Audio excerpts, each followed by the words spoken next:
Hello students, स्वागत है आप सभी का अपने YouTube channel HLB digital classes में। आज हम पढ़ाने वाले आप लोगों को जो सेट स्टार्ट किए थे उसका अगला पार्ट है। इसमें देखो ये 3 नंबर का एक क्वेश्चन रह गया था का पार्ट। इसमें देखो 2 समीकरण दी गई, एक है x बराबर a cos स्क्वायर टी, दूसरा है y बराबर b sin स्क्वायर टी, और ज्ञात क्या करना है, dy बाई डी एक्स यहाँ से फाइंड आउट करना है। तो पहली समीकरण है x बराबर a cos स्क्वायर टी। देखो ये t दिया गया है तो इसका हम क्या करेंगे, t के सापेक्ष ही अवकलन करेंगे। t के सापेक्ष अवकलन, t के सापेक्ष अवकलन करेंगे तो x का क्या हो जाएगा, dx by D T. a constant value है और cos स्क्वायर t का क्या हो जाएगा, 2 cos t, और d बाई डी टी करना है cos t का। तो यहाँ से आ जाएगा dx बाई डी टी बराबर 2a cos t into cos t का क्या हो जाएगा, माइनस साइन टी होता है, तो ये माइनस साइन टी आ जाएगा। तो यहाँ से निकालेंगे dx बाई डी टी, यह आ जाएगा माइनस का 2a cos t और इंटू में साइन टी। इसको समीकरण यहाँ से मान लेते हैं फर्स्ट, और दूसरी समीकरण यहाँ पर दी गई है। दूसरी समीकरण है y बराबर b साइन स्क्वायर टी। तो यहाँ से देखो y बराबर जो फंक्शन दिया गया है ये भी किसके फॉर्म में, t के फॉर्म में है, तो क्या करेंगे, इसका भी t के सापेक्ष अवकलन करेंगे। तो y का हो जाएगा dy by D T, b constant value है, साइन स्क्वायर का देखो पहले पावर का हो जाएगा तो 2 साइन टी हो जाएगा, d बाई डी टी करेंगे साइन टी का, यहाँ से आ जाएगा dy by D x, sorry dy by D T, ये हो जाएगा 2b साइन टी, और यहाँ से देखो साइन टी का अवकलन क्या होता है, cos t होता है। ये समीकरण हो जाएगी सेकंड। यहाँ पर ज्ञात करना है dy बाई डी एक्स ज्ञात करना है, तो लिख लेंगे समीकरण फर्स्ट व सेकंड से। यहाँ से dy बाई डी एक्स ज्ञात करेंगे, तो देखो जो dy बाई डी एक्स होगा तो यहाँ पर dy बाई डी एक्स आ गया, तो इसको लिख लेंगे dy बाई डी टी, और बटे में dx की वैल्यू बटे में है तो क्या हो जाएगा, dx बाई डी टी हो जाएगा। यहाँ से देखो dt से dt कैंसिल हो जाएगा तो dy बाई डी एक्स ही बचेगा। यहाँ पर मान पुटअप करेंगे, dy बाई डी टी का मान है 2b साइन टी और इंटू में cos t, और बटे में देखो dx बाई डी टी का जो मान है यह है माइनस का 2a cos t into sine T, तो हो जाएगा माइनस का 2a cos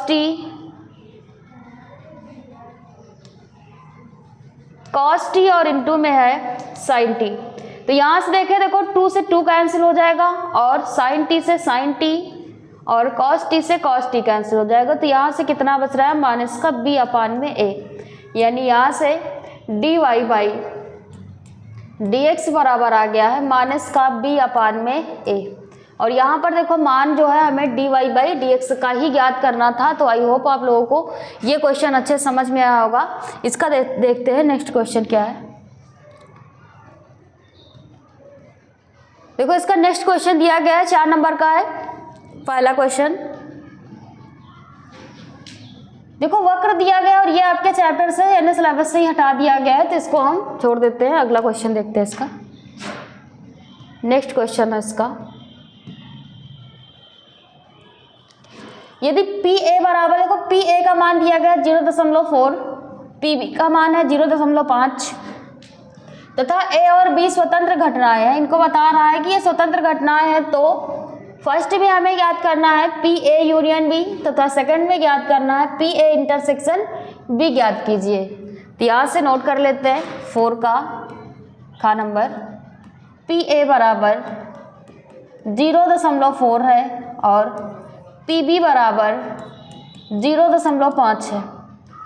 तो यहाँ पर देखो PA यूनियन B निकालने के लिए यदि यहाँ से देखें PA यूनियन B, तो फार्मूला क्या होता है, PA प्लस का PB और माइनस का क्या होता है, PA इंटरसेक्शन B होता है। यहाँ पर देखो हमें पी ए पी बी का मान तो पता है, लेकिन पी ए इंटरसेक्शन बी नहीं पता है। तो यहाँ पर सबसे पहले फार्मूला यूज करेंगे पी ए इंटरसेक्शन बी का। तो क्या होता है formula, P A intersection B, ये जो होता है ये बराबर होता है पी ए और इंटू पी बी के। यहाँ से मान पुटअप करेंगे इसका, तो यह आ जाएगा पी ए इंटरसेक्शन बी बराबर पी ए का मान है 0.4 और गुणे पी बी का मान है 0.5। तो ये हो जाएगा पी ए इंटरसेक्शन बी बराबर 4 पंचे 20 यानी 0.20। अब यहाँ से क्या ज्ञात करना है, पी ए यूनियन बी ज्ञात कर लेंगे। देखो इसका पहला पार्ट हमें क्या ज्ञात करना था,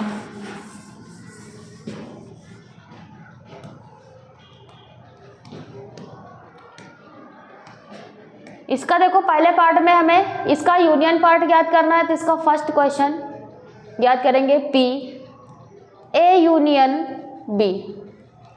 तो फार्मूला हो जाएगा P A plus P B और माइनस का पी ए इंटरसेक्शन बी।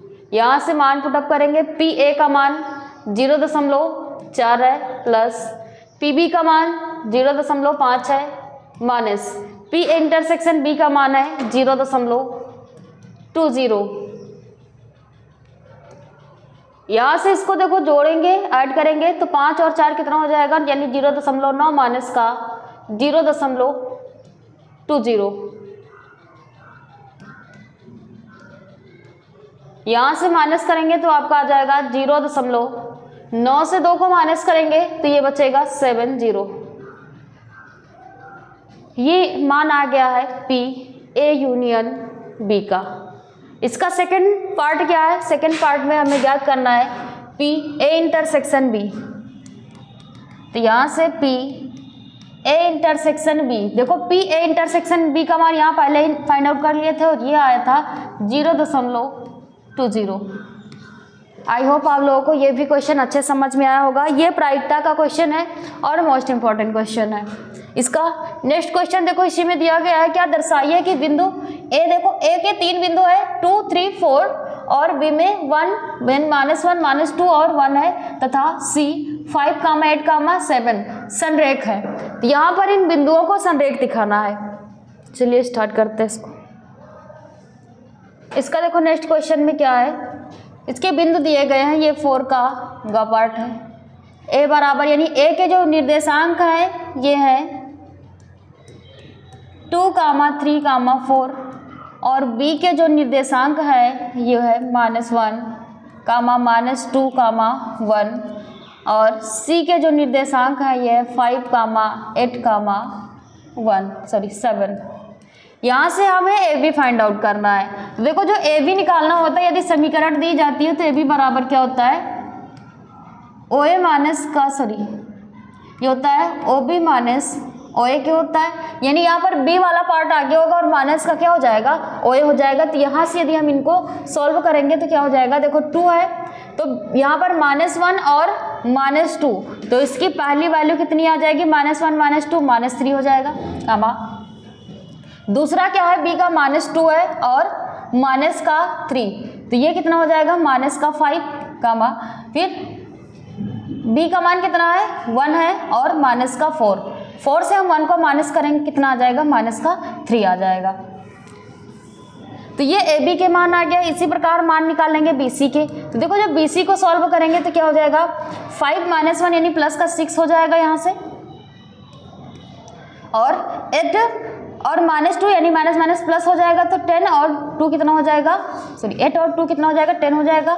यहाँ पर प्लस का 7 और माइनस का 1 तो ये कितना आ जाएगा, 6 आ जाएगा प्लस से। तो यहाँ पर अनुपात निकालेंगे इनका, तो निकालेंगे ए बी व बी सी के दिक् अनुपात।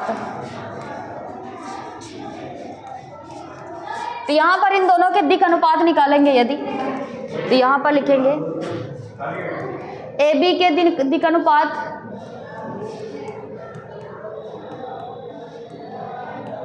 और बटे में क्या हो जाएगा, बी सी के दिक् अनुपात। BC के दिक् अनुपात। तो यहाँ से देखो पहली कितनी है, -3/6 है, और फिर दूसरा कितना है, -5/10 है, और फिर तीसरा कितना है, -3/6 है।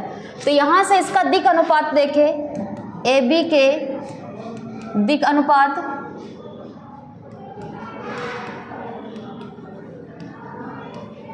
और बटे में BC के दिक् अनुपात। तो इनका अनुपात देखें यदि, तो देखो 3 एकम 3, 3 दूना 6 आ रहा है, 5 एकम 5, 5 दूना 10 आ रहा है, 3 एकम 3 और 3 दूना 6, कितना आ रहा है, -1/2। और ये तीनों कैसे है, समानुपाती हैं। तो यहाँ पर लिख देंगे चूंकि AB व BC के दिक् अनुपात समानुपाती हैं, समानुपाती है। यदि ये समानुपाती है तो क्या दिखाना है कि ये समरेख होंगे। तो लिख सकते हैं अतः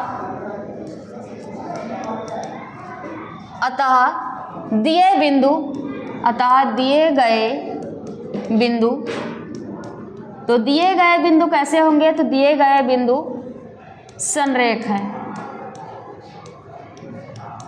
यहाँ पर देखो यदि इनका हम दिक् अनुपात निकालें और दिक् अनुपात में देखो जो यहाँ पर 3 यानी -3/6 निकाले और -5/10 का निकाले और -3/6 को निकाले, तो देखो प्रत्येक मान इसका कितना आ रहा है, -1/2 आ रहा है। यानी इसका प्रत्येक मान कैसा है, समानुपाती है। यदि ये मान समानुपाती है तो यानी ये जो कंडीशन दी गई है यहाँ पर बिंदु देखो, जो A बिंदु दिया गया है, B बिंदु है और C बिंदु है, तो ये तीनों बिंदु कैसे होंगे, बिंदु संरेख होंगे। तो आई होप आप लोगों को ये अच्छे समझ में आया होगा। देखते हैं इसका नेक्स्ट क्वेश्चन। ये देखो इसका नेक्स्ट क्वेश्चन है 4 का, दिया गया इंटीग्रेशन रूट x² प्लस का 2x और प्लस का 5 इनटू में क्या है, dx है। देखो इसको सॉल्व करने के लिए क्या होता है, एक फार्मूला होता है, सूत्र होता है, आप लोगों ने पढ़ रखा है कि यदि लिखा हो integration root x² plus a² dx, तो ये बराबर होता है x/2 root x² plus a² और प्लस का a²/2 log x plus root x² plus a² के क्या होता है, बराबर होता है। यहाँ से देखो इस अकॉर्डिंग इसको सॉल्व करेंगे तो ये क्या हो जाएगा, यहाँ से देखो इसको इस फॉर्म में बनाने के लिए इसका क्या करते हैं, वर्ग कर देते हैं। तो वर्ग करेंगे यानी इस लिखेंगे इसका पूर्ण वर्ग बनाने पर, पूर्ण वर्ग बनाने पर, तो इसका देखो पूर्ण वर्ग बनाएंगे तो क्या दिया गया है, x² दिया गया है प्लस का 2x और कितना है, प्लस का 5 है। तो आप लोगों ने पढ़ रखा है कि यदि लिखा हो a प्लस बी का होल स्क्वायर, तो इसको हम क्या लिख सकते हैं, a² प्लस का 2ab और प्लस का b²। तो यहाँ से यदि इस फॉर्म में इसको हम तोड़ेंगे तो क्या लिख सकते हैं, x² plus 2ab, 2x into में क्या लिख सकते हैं, 1। देखो a का मान x है और b का मान कितना है, 1 है और प्लस का 5, यानी यहाँ पर 1 का स्क्वायर क्या करेंगे, जोड़ देंगे और 1 का स्क्वायर माइनस कर देंगे। तो यहाँ से x² प्लस का 2x प्लस 1² और प्लस का 5, 1 का स्क्वायर करेंगे तो 1 ही रहेगा। तो ये देखो फार्मूला आपका बन गया है प्लस बी का होल स्क्वायर, यानी x प्लस 1 का क्या हो जाएगा, होल स्क्वायर। 5 से 1 जाएगा तो ये 4 बचेगा, तो इसको हम क्या लिख सकते हैं, x प्लस 1 का होल स्क्वायर और प्लस 2 का स्क्वायर, यानी इतने के स्थान पे हम ये मान पुटअप कर सकते हैं। तो आगे इसको सॉल्व करेंगे तो देखो यहाँ से क्या आ जाएगा, सॉल्व करने पर यह आ जाएगा इंटीग्रेशन रूट x प्लस 1 का होल स्क्वायर और प्लस 2 का स्क्वायर dx। ये देखो फार्मूला बन गया इस फॉर्म में, x² प्लस a² के फॉर्म में। तो इसके देखो x और x के स्थान पे क्या है, x प्लस 1 है, तो क्या आ जाएगा, x प्लस 1/2 और इनटू में रूट में जो ब्रैकेट में है यही रहेगा, यानी x प्लस 1 का होल स्क्वायर और प्लस 2 का स्क्वायर, प्लस क्या होता है a² और a के स्थान पे क्या है 2 का स्क्वायर, तो हो जाएगा 2² इंटू लॉग x और x के स्थान पे क्या है, x प्लस 1 है और प्लस रूट जो ब्रैकेट में यही हो जाएगा, यानी x प्लस 1 का होल स्क्वायर और प्लस 2 का स्क्वायर और प्लस का कांस्टेंट क्या आ जाएगा, यहाँ पर एक c आ जाएगा। यहाँ से देखो 2 से क्या हो जाएगा, स्क्वायर कैंसिल हो जाएगा, यहाँ से बचेगा आपका x + 1 बटे में 2। और देखो इस इतने के स्थान पे हम ये लेकर यानी ये लेकर चले थे, तो इतने के स्थान पे हम ये वैल्यू पुटअप कर देंगे तो क्या हो जाएगा x² प्लस का 2x और प्लस 5 प्लस यहाँ पर देखो 2 से 2 कैंसिल हो गया, 2 ही बचेगा, ये आ जाएगा log mod x + 1 प्लस का रूट। देखो इसके स्थान पे भी हम यही मान पुटअप करेंगे तो क्या हो जाएगा x² प्लस का 2x प्लस का 5 और कांस्टेंट क्या हो जाएगा c। ये आपका क्या हो जाएगा आंसर। तो आई होप आप लोगों को ये भी अच्छे समझ में आएगा। देखो 2 नंबर की ये क्वेश्चन है और 2 नंबर को सॉल्व करने के लिए आपको ये फार्मूला बहुत ही जरूरी है याद रखना। यदि ये फार्मूला याद रहेगा तो क्या करोगे आप इसको आसानी से सॉल्व कर सकते हो। यदि फार्मूला नहीं याद है तो इसको सॉल्व करने के लिए आपको थोड़ा लंबा प्रोसेस करना पड़ेगा और आपके पास टाइम कम होगा, तो टाइम के अकॉर्डिंग आपको फार्मूला याद रखना बहुत ही जरूरी है। इसके 3 फार्मूले होते हैं, वो आप लोग अच्छे से ध्यान करके याद कर लेना।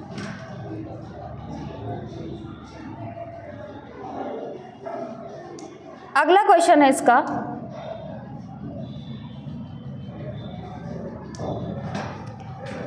ये देखो 5 नंबर का क्वेश्चन है, 5 नंबर का पहला, और ये 5 नंबर में पूछा भी जाने वाला क्वेश्चन है।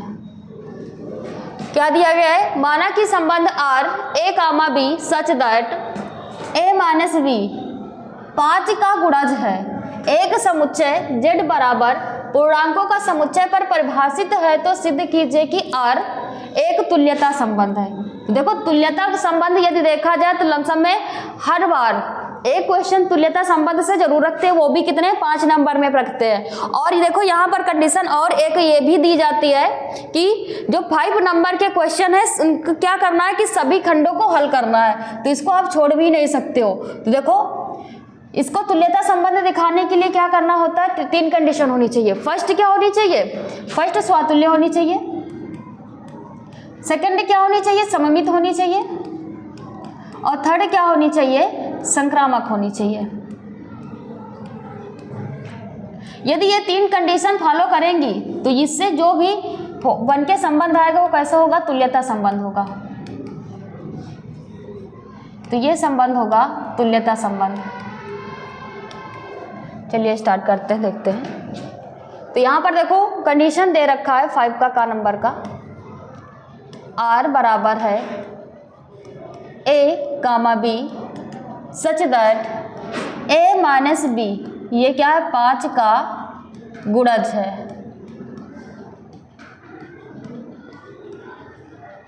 ये 5 का गुणज है। तो यहाँ से क्या करना है, सबसे पहले हम सॉल्व करेंगे स्वातुल्य। तो इससे पहले भी हम लोगों को बता चुके हैं आप लोगों को कि यदि स्वातुल्य में होगा तो वहाँ पर हम एक अवयव लेते हैं। यदि मान ले a क्या है, यदि a, ये बिलोंग कर रहा है एक पूर्णांक z में, यदि ये z में बिलोंग कर रहा है तो क्या होना चाहिए, तो यहाँ पर जो यदि निकाले इस कंडीशन के अनुसार a - तो ये देखो बराबर किसके आएगा, 0 के। और 0 क्या है, 0 ऐसी संख्या है जो क्या है 5 से विभाज्य, तो लिखेंगे 5 से विभाज्य है। यदि ये 5 से विभाज्य है तो क्या लिख सकते हैं, इसलिए जो a, है वो कैसा होगा, वो स्वातुल्य है। दूसरी कंडीशन क्या दिखाना है, दूसरी कंडीशन में हमें दिखाना है कि सममित है। तो सममित के लिए क्या लेते हैं, यहाँ पर देखो 2 अवयव लेना है। यहाँ से यदि 2 अवयव में लेते हैं a, b, ये अवयव है z का, और यदि यहाँ से हम मान ले a, b क्या है, 5 से विभाजित है, a, b 5 से विभाज्य है।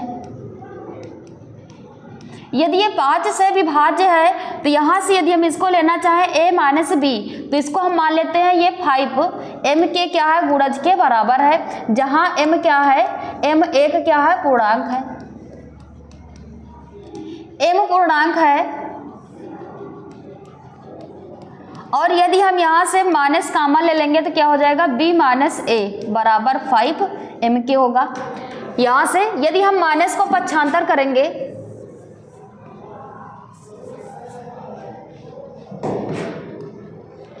माइनस पक्षांतर करेंगे तो क्या हो जाएगा, b माइनस ए बराबर हो जाएगा -5mk। यहाँ से b माइनस ए m, यानी देखो 5 को हम लिखना चाहें इस माइनस को तो हम क्या लिख सकते हैं, 5 और माइनस का m लिख सकते हैं। देखो ये भी क्या है, 5 से विभाज्य है तो यहाँ पर लिखेंगे क्योंकि b माइनस ए 5 से विभाज्य है। देखो ये 5 से विभाज्य है तो क्या लिख सकते हैं, अतः जो r है वो कैसा है, r सममित है।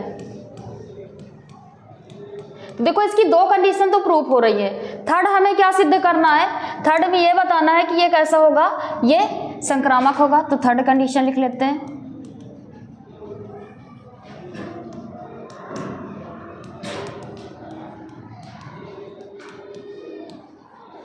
देखो जो संक्रामक होता है इसमें तीन अवयव लेना होता है, तो 3 अवयव में मान लेते हैं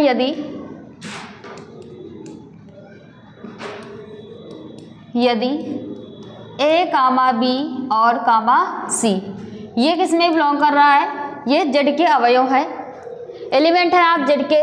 तो यहाँ पर देखें ए कामा बी क्या है, 5 से विभाज्य है। यदि ए कामा बी 5 से विभाज्य है और b माइनस सी भी क्या है, 5 से विभाज्य है, तो यहाँ पर देखो दो समीकरण बना लेते हैं, यानी a माइनस बी बराबर 5mk मान लेते हैं समीकरण फर्स्ट, और b माइनस सी इसको मान लेते हैं 5nk, और ये समीकरण हो जाएगी 2। समीकरण फर्स्ट और सेकंड को सॉल्व करेंगे। ये पार्ट आप लोगों ने सॉल्व कर लिया होगा, इसको यहाँ से हटा देते हैं।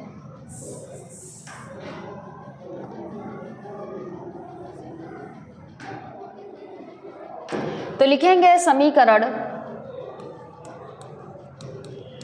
फर्स्ट प्लस सेकंड से, इन दोनों को जोड़ेंगे तो क्या हो जाएगा, a माइनस बी और माइनस सी, सॉरी ये प्लस बी होगा, और माइनस सी बराबर है 5m और प्लस 5n के। यहाँ से देखो b से b क्या कैंसिल हो रहा है, बच क्या रहा है, a माइनस बी, और यहाँ से यदि 5 कॉमन ले लेंगे तो क्या बचेगा, m प्लस n। जहाँ m प्लस n क्या है, जहाँ m प्लस n पूर्णांक है। तो अब यहाँ से क्या बता, देखो a माइनस सी इसका भी गुणांक कितना है, 5 है, तो लिख सकते हैं चूंकि a माइनस सी 5 से विभाज्य है। यदि ये 5 से विभाज्य है तो अब क्या बता सकते हैं कि जो r होगा, r अतः r कैसा होगा, अतः r संक्रामक है। देखो तीनों कंडीशन फॉलो हो रही है, और यदि तीनों कंडीशन फॉलो हो रही है तो दिया गया संबंध यानी r कैसा होगा, तुल्यता संबंध होगा। तो यहाँ पर इसको हटा देते हैं, देखो, और यहाँ पर लिखना है आपको लास्ट में लिखना है, स्पष्ट है कि r तुल्यता, r एक तुल्यता संबंध है।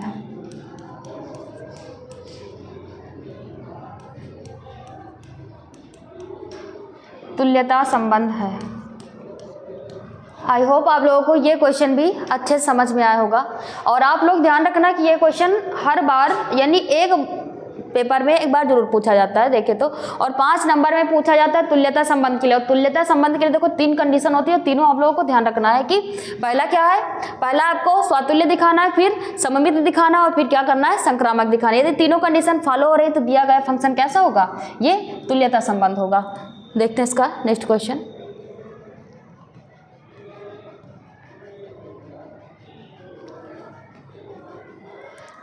ये 5 का खा नंबर है, और देखिए ये भी 5 नंबर में ही पूछा गया है।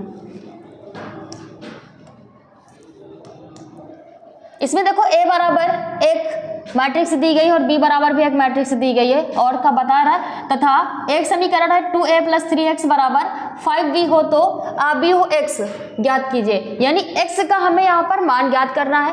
तो A बराबर दिया गया है, समीकरण क्या है 2A + 3x और बराबर किसके है 5B के। तो यहाँ पर देखो हमें x निकालना है तो 3x को रोक लेते हैं, तो 3x को रोकेंगे बराबर में 5B और ये 2A प्लस का इधर आएगा तो माइनस का कितना हो जाएगा 2A हो जाएगा। यहाँ से क्या करना है मान पुटअप करेंगे तो ये आ जाएगा 3x बराबर 5, B का मान रखेंगे तो B का मान है 2, 4 -5 -2 2 और 1 -2। A का मान पुटअप करेंगे 8 4 3 0 -2 और 6। यहाँ से 5 का अंदर मल्टीप्लाई कराएंगे तो यह आ जाएगा आपका 5 दूना 10 5 चौक 20 और माइनस का 25 और ये माइनस का 10 प्लस का 10 और 5 एकम 5 आ जाएगा माइनस का। यहाँ से 2 का अंदर मल्टीप्लाई करेंगे तो 2 8 16 2 चौको 8 और 2 3 6 हो जाएगा 0 माइनस का 2 दूना 4 और 2 6 कितना आ जाएगा 12। यहाँ से 3x बराबर इनको सॉल्व करेंगे तो 10 और ये माइनस का 16 तो कितना आ जाएगा माइनस का 6 हो जाएगा, -10 ही रहेगा और 20 से 8 को माइनस करेंगे तो ये बचेगा 12 -10 और प्लस ये आपका हो जाएगा प्लस का 14। यहाँ से माइनस का 25 और माइनस का 6 है, इन दोनों को ऐड करेंगे तो ये आ जाएगा माइनस का 31 और प्लस का 5 माइनस का 12 तो ये आ जाएगा माइनस का 7। यहाँ से हमें फाइंड आउट क्या करना है, फाइंड आउट करना है x का मान। तो 3 क्या है गुणे में है और इसको बटे में भेज देंगे तो x बराबर यहाँ से मान आ जाएगा 1/3 माइनस का 6 12 माइनस का 31 और 10 14 और माइनस का 7, ये आपका x का मान होगा। आई होप आप लोगों को ये क्वेश्चन भी अच्छे समझ में आया होगा।